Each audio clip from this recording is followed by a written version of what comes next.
pulsating, vibrating, reggae, reggae, reggae. Every sky rock, a steady mental, a quadrillion, a kumina. You can fill your belly with the coconut jelly, mango, papa, cane and Guinea. There's a key in a saltfish and a roast yam and banana. Curried goat and a managed water. A Sunday special if you like a revival. Catholic, Baptist or Pentecostal. The house of the Jah is there, have no fear. And Lifestyle Podcast with Flavius and Franco. Welcome.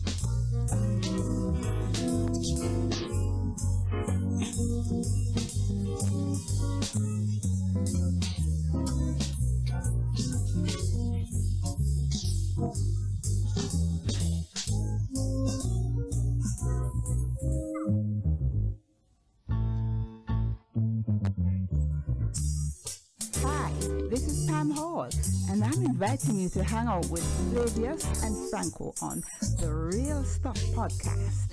They're such great company.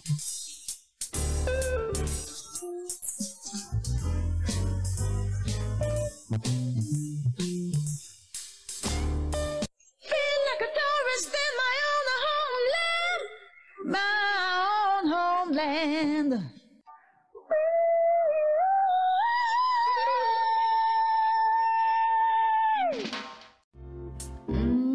The warm sunlight. Morning, Mr. Trevor Sadler. Morning, sir. How you doing?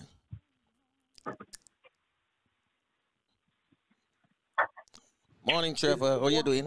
Just had to find the unmute button. Good morning. Good morning, sir.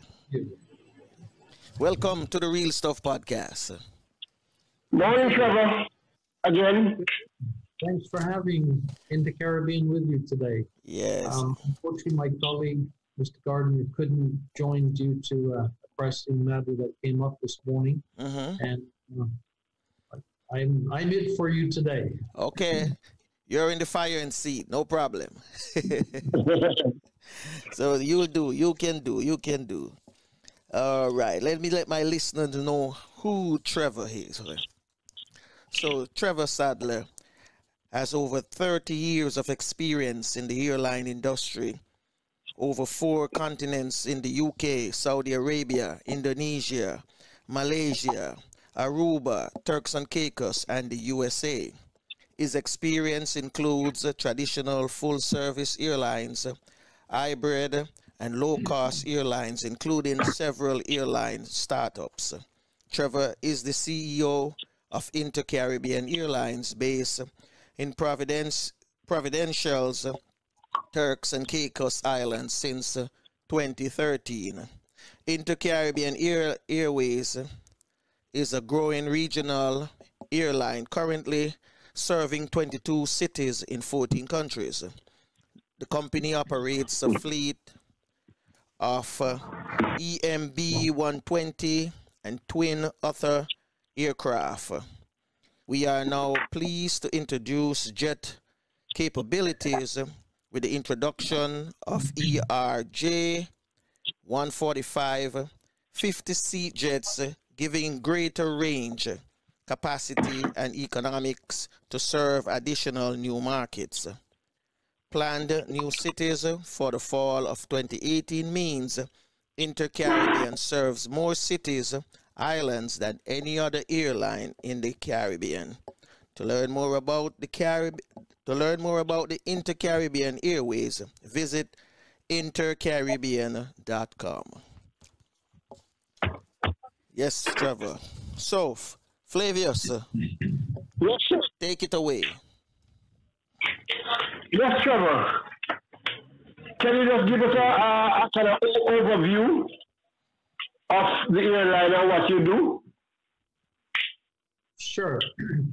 So you've introduced me, Trevor Sadler. I'm the CEO of Inter-Caribbean Airways.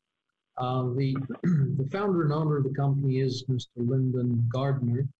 The company was set up some 28 years ago, and there was not really a vision at that moment to grow into what the airline has become here today. But it started off with just one little airplane, one little four-seater airplane offering on-demand charters around the region, particularly, or rather more around Turks and Caicos. And that very humble beginning gave the impetus to expand the footprint of the operation. Over time, became the opportunity to introduce international flights, and at that point, what was then known as Inter-Island Airways was renamed to become Air Turks and Caicos. So the brand was appropriate for an airline serving to and from the Turks and Caicos, primarily surrounding countries of the Dominican Republic, Haiti, Jamaica, and then the Bahamas. Now, 10 years of growth under that name, and the ability to continue to expand the footprint of the company. In 2010, the chairman set out to look at what else is possible. And while his visions and plans were far-reaching, the surrounding audiences or countries were maybe less than receptive to what is a small airline wanting to do bigger things. But 2013 came along. That's when I joined the company and sat with the chairman to discuss those very same opportunities that had resurfaced, where in fact the invitations were now coming in the other direction, inviting the airline to come and expand in those countries. So recognizing the new opportunities that were laid out, we took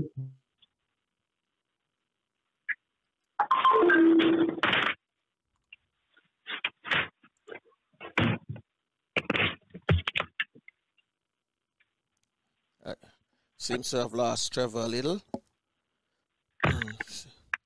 Think we have lost Trevor a little. Okay. Yeah, so let's see if we can get him back.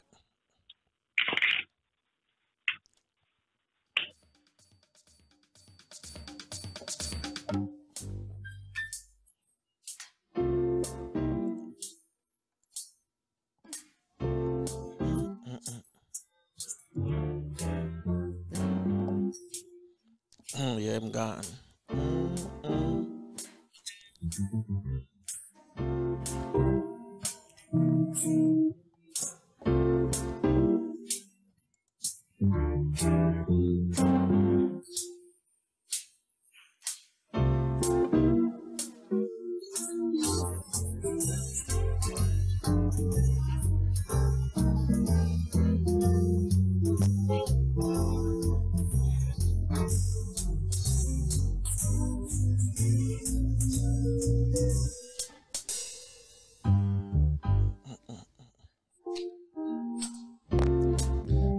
Getting him back.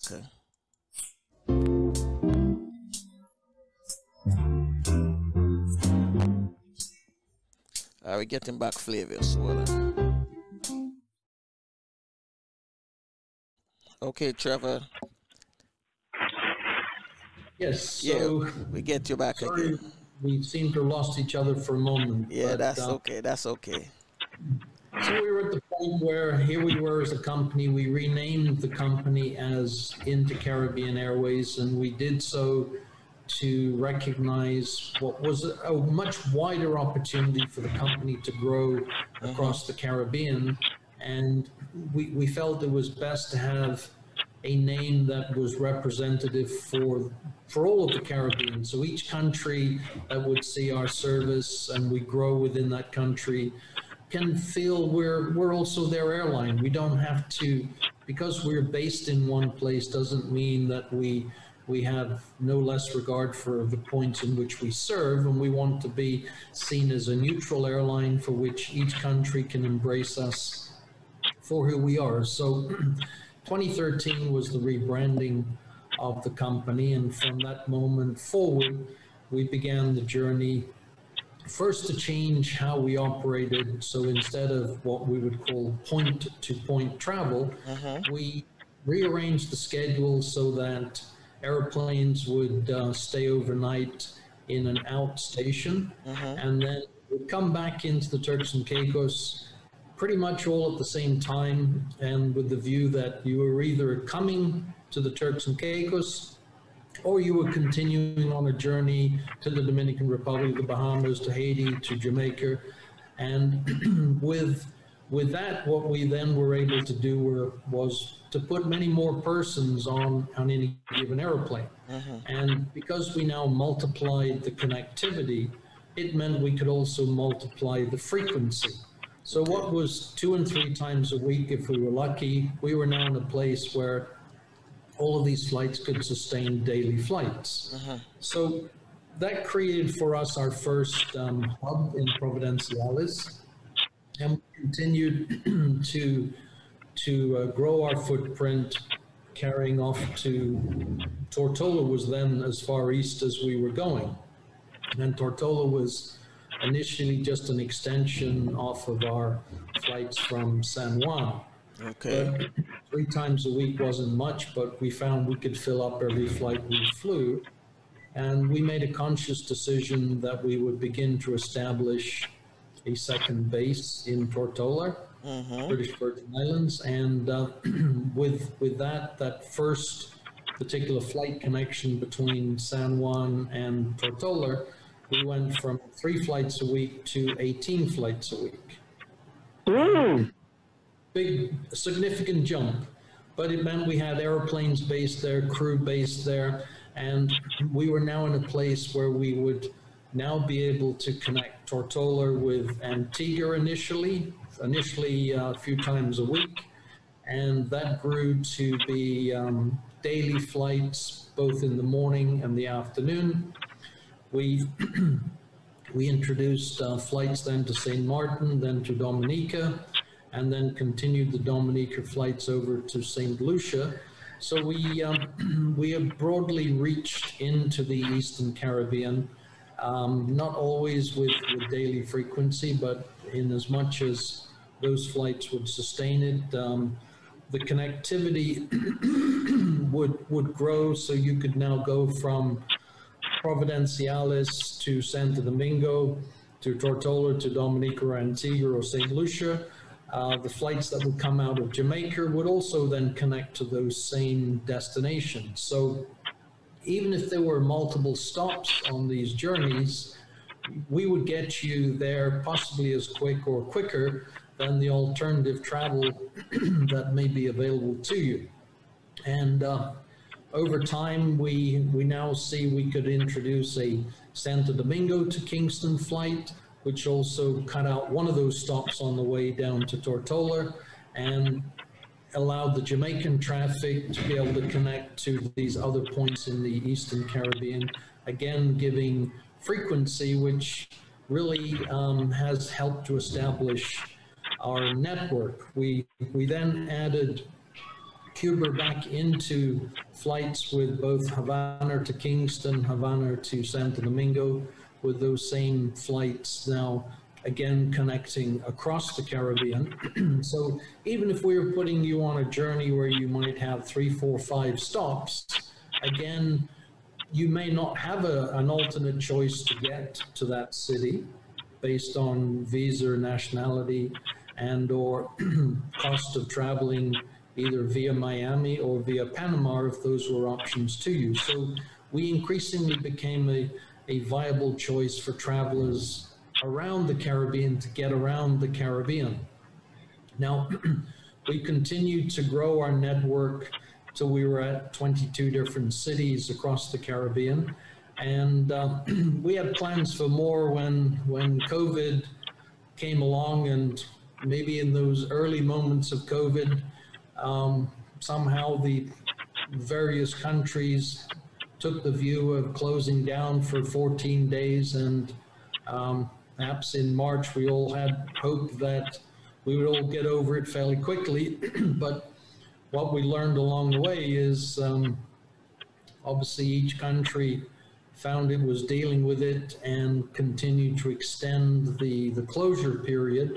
And what was originally a couple of weeks became a couple of months, 3 months, 4 months, as the virus increased rather than decreased in areas around us. So, so getting back into the air in a post-COVID world has been a rather slow journey, partly because of the various restrictions of entry and the cost of obtaining PCR tests to not only visit where I'm going, but requiring one in order for me to come back to my home island, whichever island that would be. So the costs, and in some cases, either the amount of time or the compliance with the timelines have become very difficult for many travelers.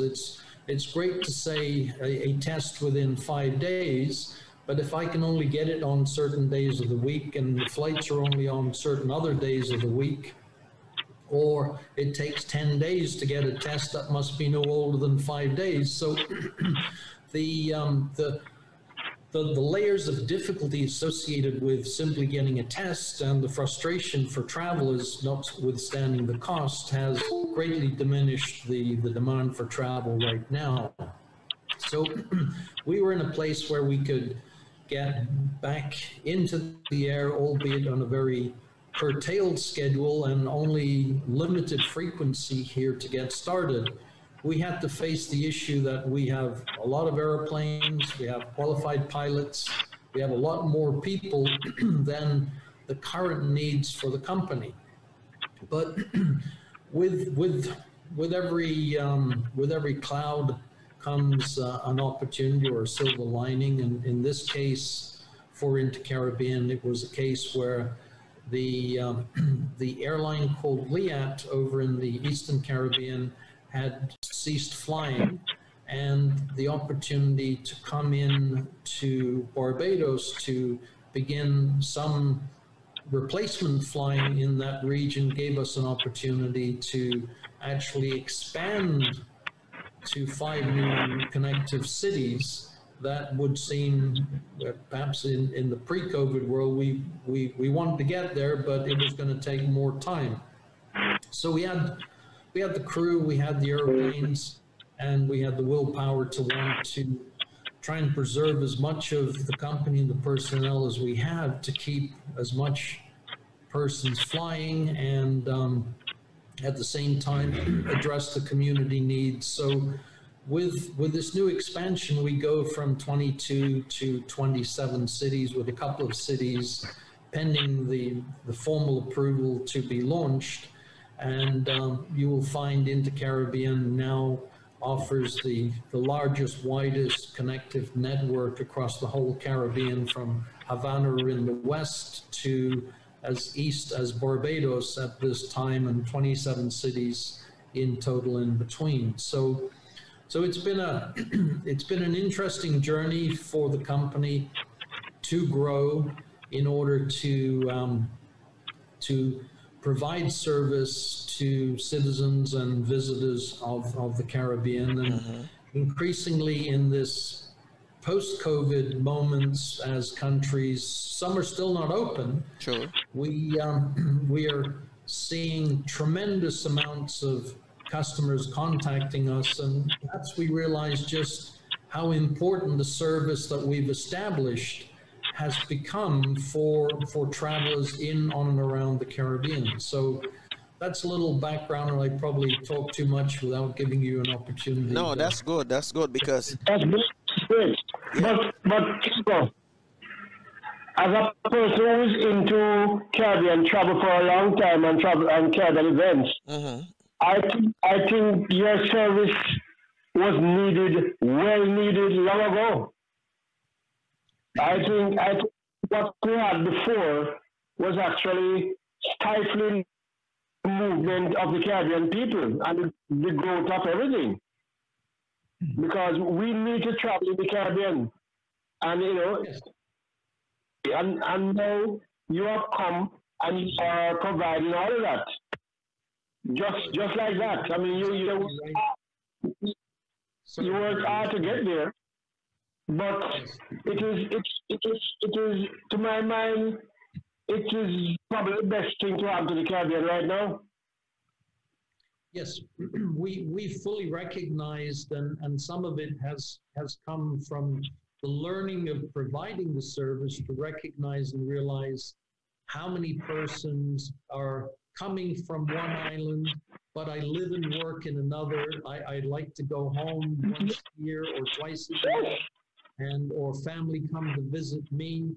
And we've certainly seen and begun to fully understand the pockets of persons who come from different islands but have made their life on another island as opposed to just working on another island. So the ties between different islands is actually quite fascinating. The more we learn and understand, why did all the people from that island end up on another island?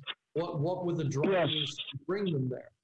But the point of what you would hear from the chairman if he was with us today is really recognizing that the Caribbean may be a large collection of different countries, but we are one region here, and at times there is not enough recognition of the importance of being able to get around the Caribbean to benefit people within the Caribbean the opportunity to do business with one another, because I can actually get to you. So even though we are here today using Zoom just in the same way that so many others have to replace that in-person opportunity, the reality is we still want to smile at each other in front of each other. We still want to shake your hand and know that we can do business together.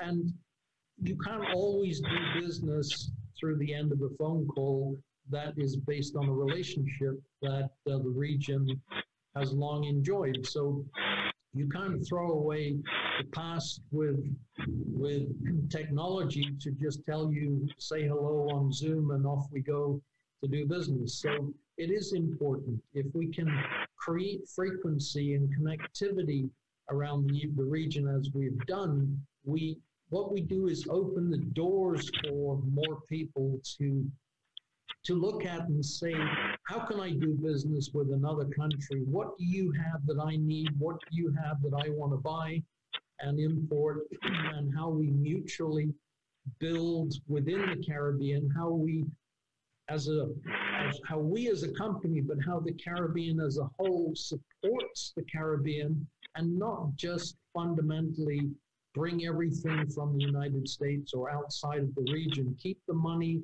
within the region, build the opportunities within the region. And this is so important.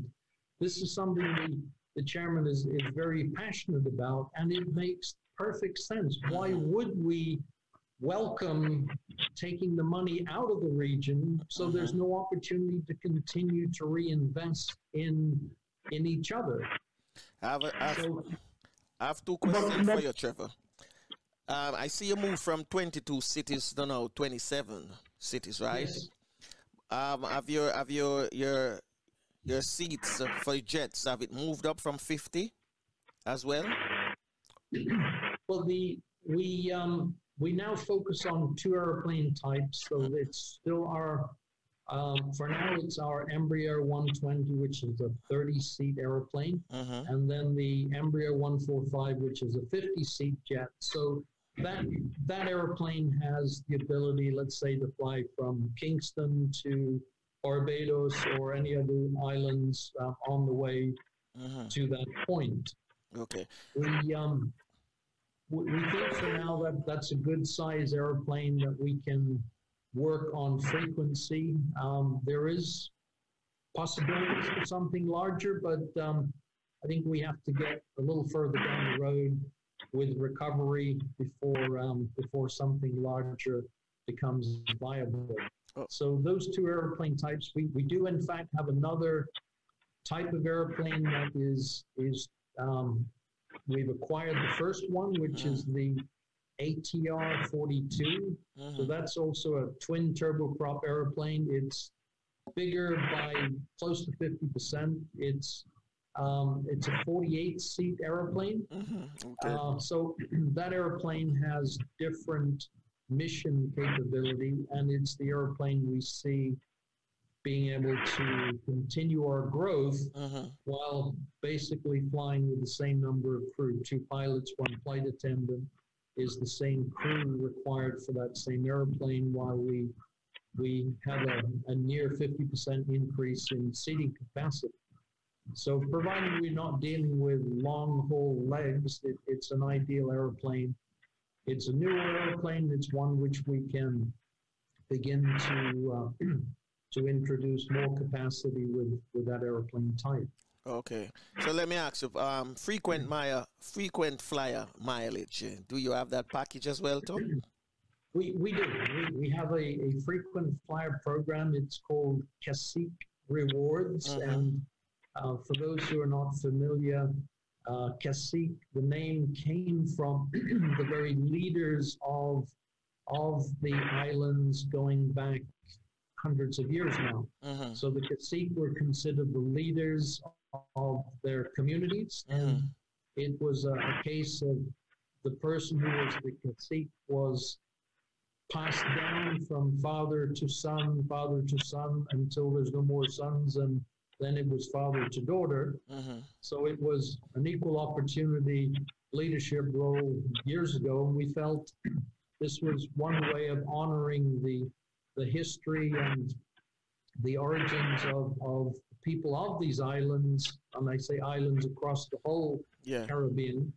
And so Cacique Rewards is our name for our frequent flyer program. And once someone signs up online at our website, they make sure they add that number into every booking they make. And they're then in a place where now you can accumulate enough points to go to any city within our network. So it's a pretty powerful opportunity for persons who fly either frequently or even infrequently. We designed the program specifically to keep in mind that not everyone can fly every day, every week, or every month. And but it doesn't mean they're any less important to us as a customer. Even if it takes you 5 years to accumulate enough points, those points are not going to evaporate and go away. We hold the view that you save money in your bank account and you don't use it, then the bank says, I'm going to take your money because you didn't use it. Well, that's obviously not a sensible, reasonable view of your money. So why should your points or miles be treated any differently? We've seen so many airlines take the view of you don't use it, so your points expire. Your money doesn't expire, so why should your points? At what stage is it? That the program was designed for everyday people like ourselves who are users and who don't always get on airline A or B or C, but that doesn't mean that my money is any less important. So it's a program designed for the long haul, not for somehow letting you save and take your money away. At what stage does it get come in effect? I didn't catch that. At what stage does it become effect? How many points do you have to accumulate for it to be active immediately? It's all tied to where you're going. The longer the journey, the more points that you either earn or more points that you need for a flight. Because the number of points you earn is also tied to the ticket or the fare class. Essentially, I would say the more you pay for a ticket, the more points you earn.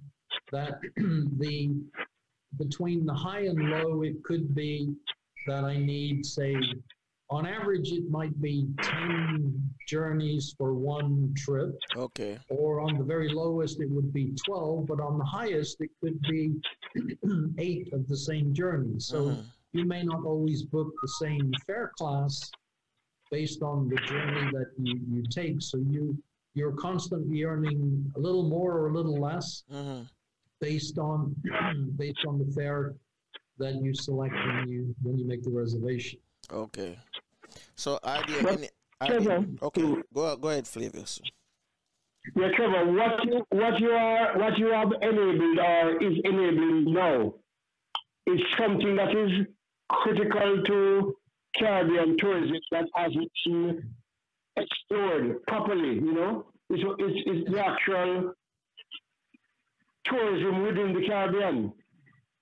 Because most of the Caribbean countries regard tourism as people coming from outside the region. But we in the region need to promote tourism within the region. Well, and their airline is no, I mean, you are making that very possible now in a big way. Yes.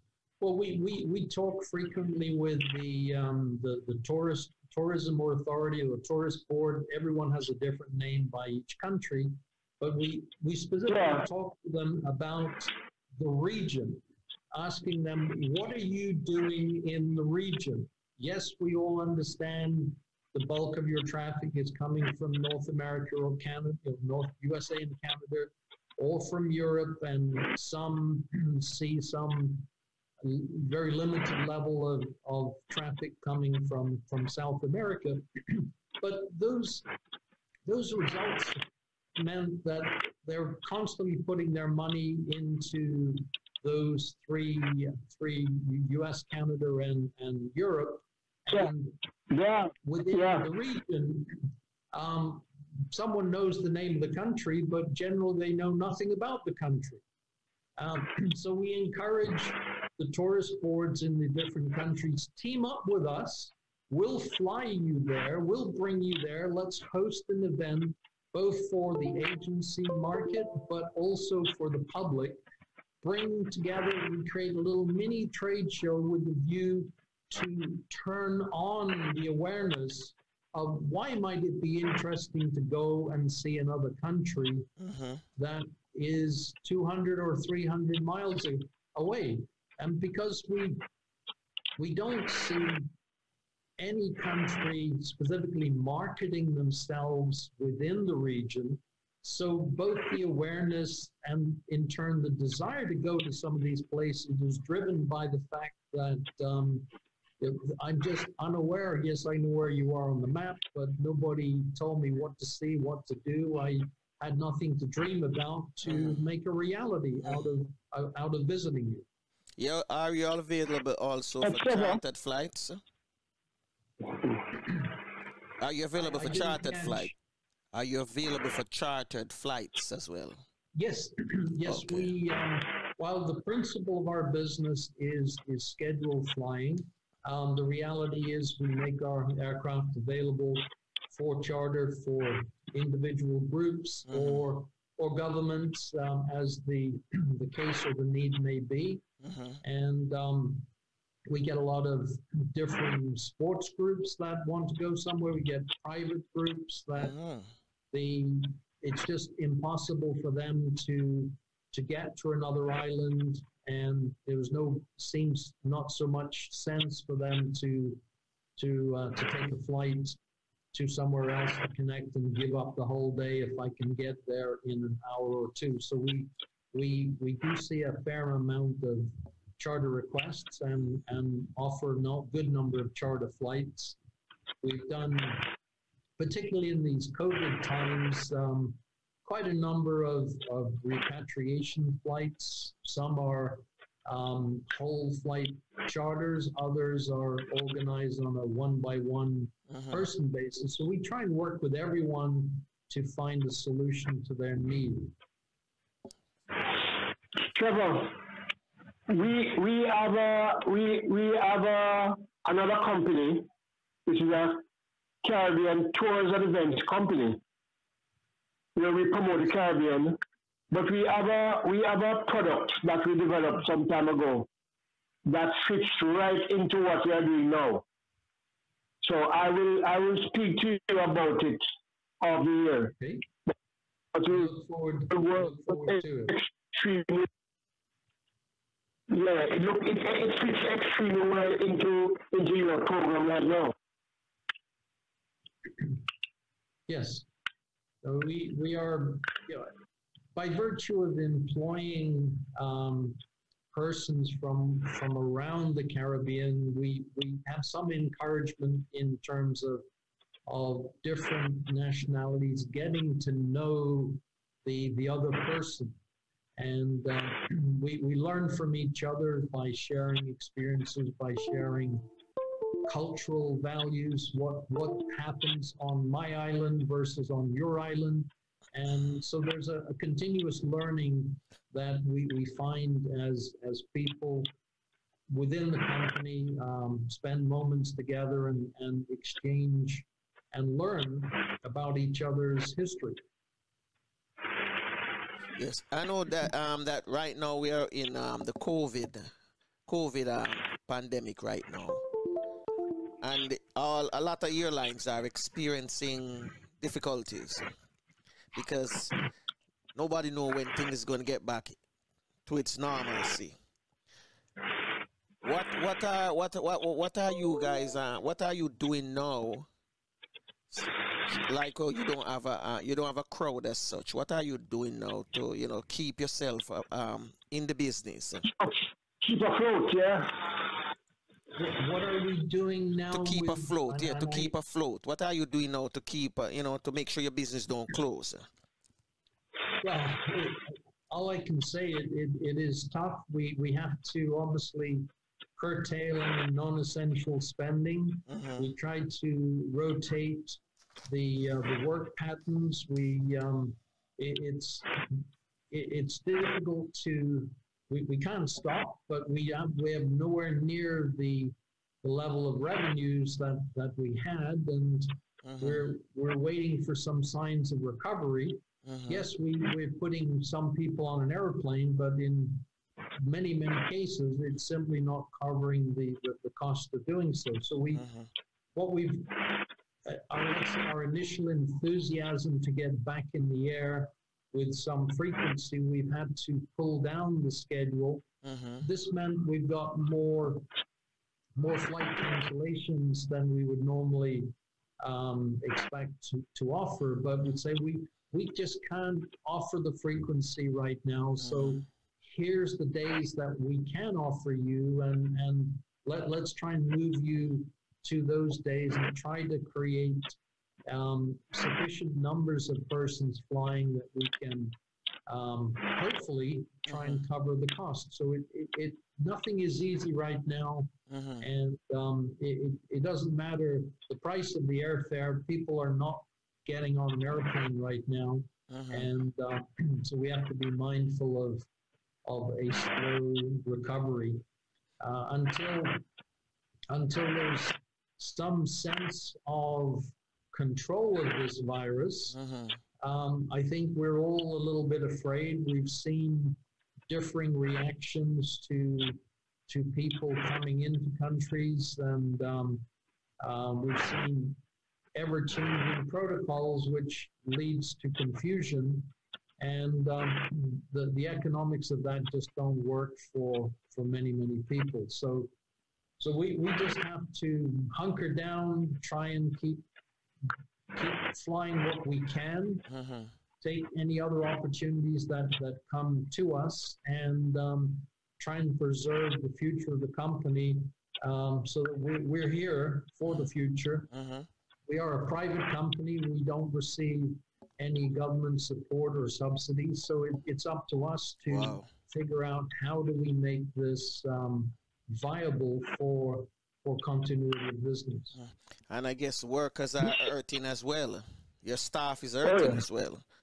So yes, and it's not something that we have to look at lightly. We're very conscious mm-hmm. of this. We're trying to keep as many persons employed as we can, mm-hmm. and recognizing that we only need so many persons, so many hours. Let's try to mm-hmm. maximize the opportunity for everybody, and keep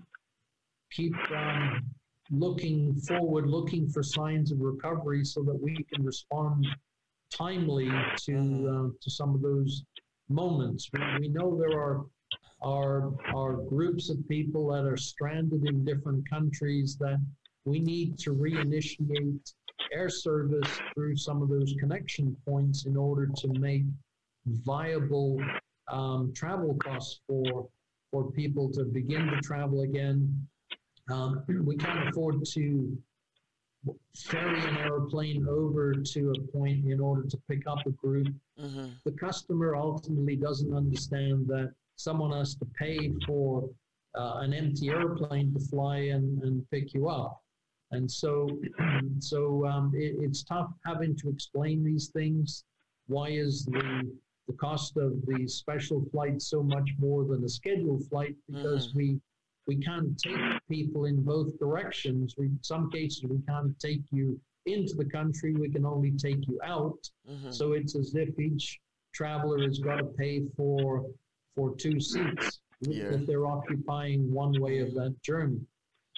So it's hard on customers, and we try to look at how we can put together any other flights going in that direction when we do those flights to support the least possible cost to the traveler. It's not always possible, but we certainly try. Wow. Feel it. Do you have a Barbados now? I'm sorry, do we have a in Barbados? We're using a handling company to handle our needs. So our pilots and flight attendants are persons who are already employed with us, and they've been deployed to the Barbados base. We started out Barbados a little bit more flying than the market would support, so we pulled that back.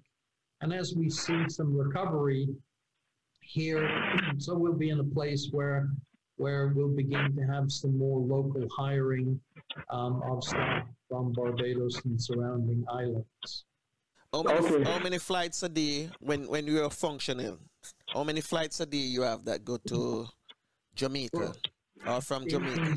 In total as a company or specific markets? As a company. So right now it's obviously a portion of things, but if I were to take everything we would fly, we would have between 75 and 85 flights a day, flying between different markets. Wow. Okay. Anything coming out of Miami? Go ahead, Flavors. Go ahead. No, Trevor. I was asking. I heard this speech from the Prime Minister of Barbados when she was welcoming Inter-Caribbean to Barbados, and one of the things she spoke about was looking seriously into the level of taxation that the countries are now charging for passengers. That makes it makes flying prohibitive in a sense because the tax is so high. Have you heard anything new on that? Well, there's a commitment on the part of the leaders of the surrounding countries to revisit the taxation. I would say there is one country that has actually made already a change, and that was St. Vincent. They were part of the then meeting, and what they did was to take the travel departure tax and cut it in half. I know that because I see that when I review the taxes that are filed with the organization called IATA, International Air Transport Association. IATA distributes the tax information to all users, which would include all subscriber, say, agency use through what we call the GDS, or Sabre, Amadeus, Travelport, let's call it their booking engine. So St. Vincent did make a move. The other countries, we don't have any announcement of that yet. whether that, hopefully we will see some traction. We do look at the taxation because it's not just the fees that are applied at the airport. In many of these countries, they also apply a sales tax. So in Jamaica, you have what is called GST, general sales tax applied to the commodities you buy on the street. In several of the countries in the Eastern Caribbean, this same type of tax is also applied to your ticket. So in the case of Barbados, the ticket tax works out to 17.5% of the ticket cost, not aside from the taxes. And so where you depart your journey from is going to determine the particular tax amount. In the region, we see the highest is 17.5, but there's 5%, there's 10%, and every one of those taxes, of course, then accrue to the government, aside from the taxes and fees levied either by the government or by the airport as part of the fee structure that you pay. So given the length of the journeys, they are very, very short, so the taxation seems outrageous to the user. In time, we hope that each country will recognize that if they can see not to tax air travel at the same rate, even if they consider, let's have a Caribbean-based taxation system. So if you think you can charge $50 or $100 to persons coming from out of the region, let's cut that tax in half for travel within the region. So if your journey begins in the Caribbean and it ends in the Caribbean, to create a taxation based on that intra-Caribbean travel. Now, we greatly support that. We constantly bring this to the attention of the countries to support it. We're keen on saying that the less it costs you to travel to your neighbor island, the more likely you are to travel with some frequency. So you're not really going to be giving up the taxes when you reduce it, because that person's going to be perhaps staying in the hotel or having dinner and paying tax on that, and buying certain things within the island and paying tax on that. So what you give up is going to come back in a different way. You may not be able to measure it in the same way, which makes you nervous about changing the taxation. But unless that is it's going to be difficult. Yeah, that's the essence of retail, turnover. Turnover is where you gain a lot. The more turnover you have. Yes. I'll illustrate for you, and I'll leave out the names of the country, but let's say the journey is from country A to country C via country B. Now, this is real life taxation that we have, where the cost to you in taxes for that particular journey is $240. That's just taxes and fees.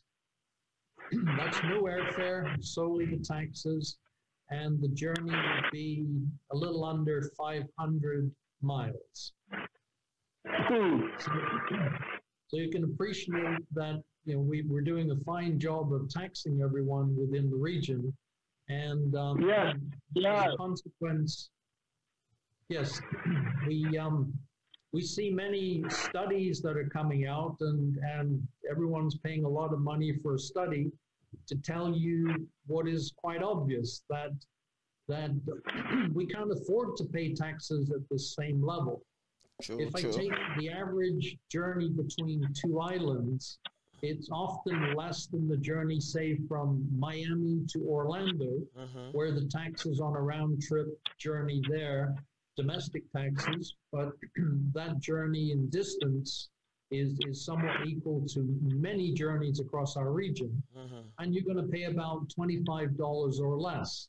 Whereas you're going to be lucky to get away with much less than $100 on a round trip journey within the region. So we have to look at the distance and appreciate the taxation on that journey, and not just whether you're leaving my country and 30 minutes later I'm landing in another country, to appreciate how the system is designed to collect taxes, but to dampen travel down to I travel because I have to, not because I would like to. So over time, we hope we continue those discussions with governments in the region to say, let's not keep taxing the traveler. Let's create the vehicle which allows for Caribbean people to see each other more often, to do business with each other more often, to vacation in some other island rather than feeling the need to go to Europe or go to the USA. Come and see what another island neighbor looks like. True. Absolutely true. Are you flying out to Miami or Fort Lauderdale? We don't have service into mainland USA at this time. We for us, San Juan is a U.S. territory, and we are there. We do have our eye on some opportunities that may see us coming into South Florida, but that's certainly going to not be this year for sure. Yeah, I understand that. What about Panama? Are you looking at Panama? Well, we definitely have Panama in our thinking. It is, however, a need for a different airplane type based on what we call the market opportunities. So, say if we said from Kingston to Panama, well, we could fly that with our airplane, but we have to take a rather circuitous route in order to get there, based on there are things that we have to worry about in our planning. Just how much water are we flying over, and how close we need to be to a coastline and follow a curve based on approved diversion distances. So it becomes quite a bit longer journey, and it's not optimized for the airplane, the jet airplane we have today. Okay.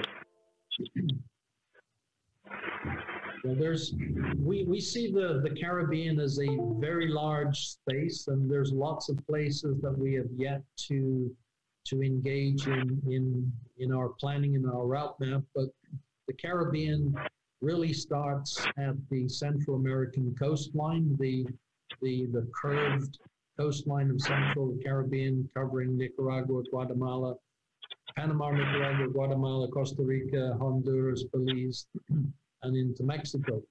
And it goes out over to Barbados, and south covers all the countries that share a coastline within the Caribbean basin. So you have Colombia, you have Venezuela, you have Suriname, Guyana, and you have a lot of Venezuela. So we consider all of that a part of the Caribbean, and in the fullness of time, we hope to be being able to offer connectivity to the totality of the Caribbean.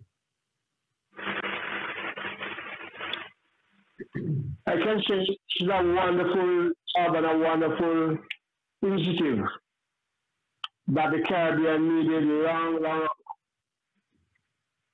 And I really applaud your foresight, in taking it on. And hope we can do work together, because our work is in the Caribbean. Now we love the Caribbean. So we're very, very happy, that this is happening now. And Caribbean people, if they get the cost down, They will travel. They will travel to the Caribbean. Yes. Everybody wants the cost of travel is obviously quite significant. A lot of this is tied to the basic economics of just how far am I flying, how much is the localized costs that I'm dealing with. Every airplane takeoff and landing involves what we call a flight cycle, and both the aircraft and the engines and the landing gear, each time you have a takeoff and landing is a defined cost that has to be put aside for the maintenance and overhaul requirements. So every hour that an airplane flies defines the life of the components of the whole airplane. And so the more flight cycles you have more quickly, then the more some of those occasions also revisit you. If I take, people would say, well, it's more expensive to fly within the Caribbean than flying to Miami. It could be, because we're dealing with different airplane types with different economics. So the 737, as an example, could be 150 to 180 persons on an aircraft if you can fill all the seats. So we're dealing with 30 and 50 seat. When it comes to crew on those airplanes, the difference between the airplanes we fly and the 737 can be 1 or 2 more flight attendants in terms of labor costs. The fuel burn is a little bit more, but you've got a lot more seats in which to divide that cost. Now, the shorter that flight is, the higher the maintenance interval costs, even for the 737. Not so much of an issue if you fly a 1-hour flight and then you fly a 5-hour flight with the airplane after that, because it comes down to the average number overall for some components. But the reality is, the larger the airplane, generally speaking, the less is the cost per seat. So there's a lot of things that go into making up the cost structure. We try and keep our airfares as low as we possibly can. Try to offer the best pricing we can. I have to say, we can't always make money on every flight, but we shouldn't purposefully go out to actually try and fly for less than covering our costs. Otherwise, the conversation will become academic after some time. So we, as we try to move towards modernizing the fleet, giving ourselves a little more capacity on each airplane for roughly the same fuel burn, then we already have one step in the road to assuring continued lower airfares, or keeping our airfares as low as we can by increasing the capacity where the demand is there to suit it.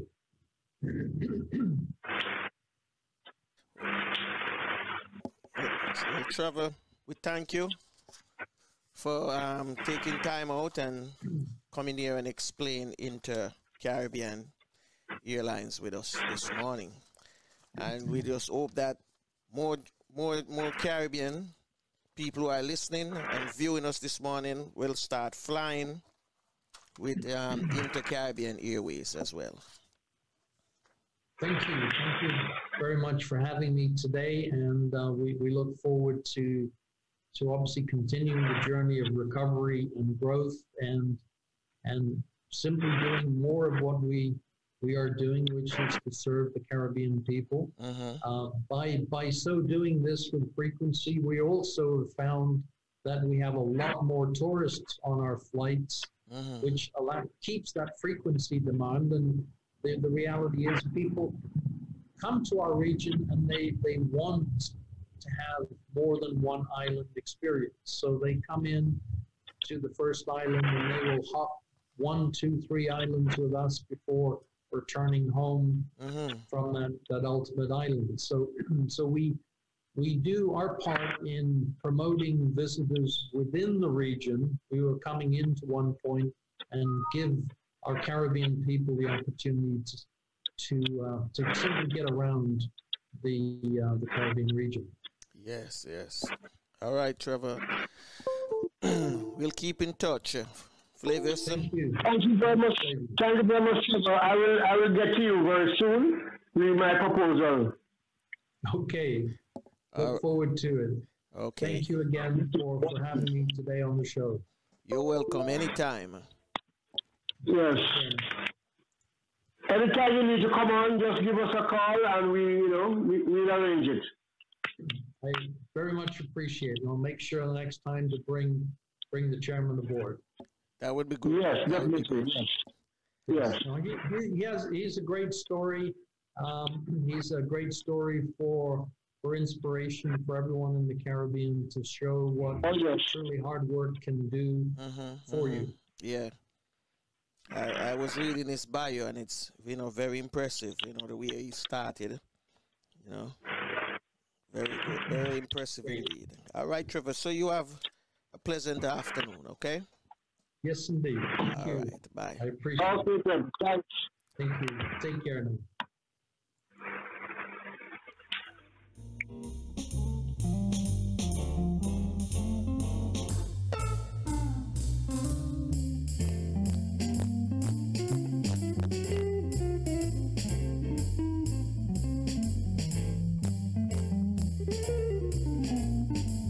This is your very own sports, music, and lifestyle podcast with Flavius and Franco. Welcome. Hi, this is Pam Hall, and I'm inviting you to hang out with Flavius and Franco on the Real Stuff podcast. They're such great company.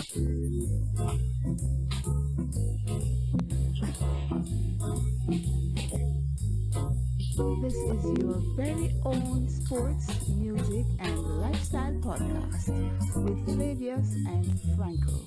Welcome.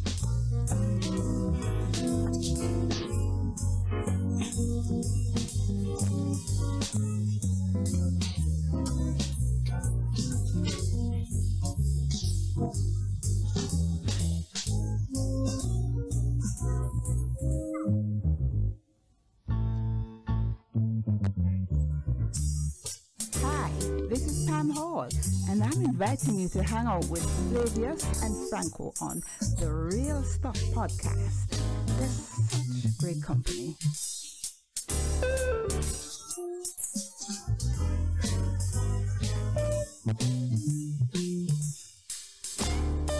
Feel like a tourist in my own homeland.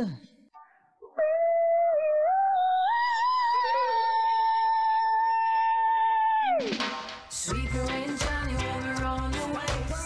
Teacher, lady, say means a big disgrace. Certain girl have my name all over the place. Give them a chance, then we take a taste. Johnny, Johnny, Johnny, every girl love Johnny. Every girl love Johnny. Johnny, Johnny, Johnny, every girl love Johnny. Every girl love Johnny. Every way the girl them a whine up. When they see how we line up, and it's a bubble pan in the beam. Bubble up, bubble up. Bubble up, bubble up. Saturday night, everybody feeling right. Breaking loose in the dance hall tonight. Let me tell all the man they say. And so we come to another Real Stuff podcast ending. But before we conclude, let me thank all my viewers this morning, those in the chat room, and let me big up all of you as well, especially Audrey. All this morning, I'm going to big up Audrey for taking time out as well. And I want to send some love to a virgin of mine right now in Canada. Big up to Pabby Burnside. See the man become a farmer. That's good. So hope you and the family have a good day. I know Labor Day for you also was a Monday. And I couldn't reach out to you, so let me send some love to you because you're listening and you're watching this morning as well. So big up to Paul Burnside and the family. So Flavius, what do you have to say before we get out of here? Well, as you can see, a lot of things are being put in place in the Caribbean.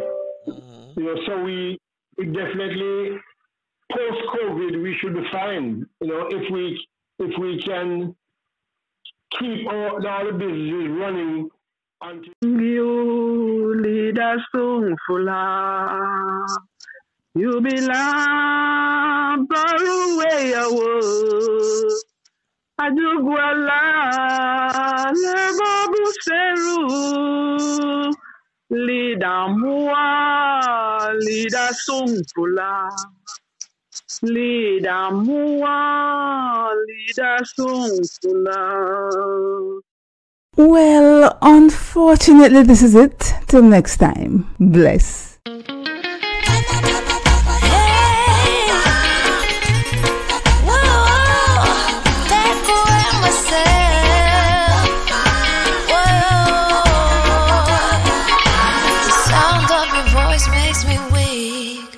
All you gotta do is just speak. One word is enough, and I'm no longer so rough. I forget what I was trying to say. I no longer do what I was gonna do, but you're no good for me. That's why me know what set me if it could flee.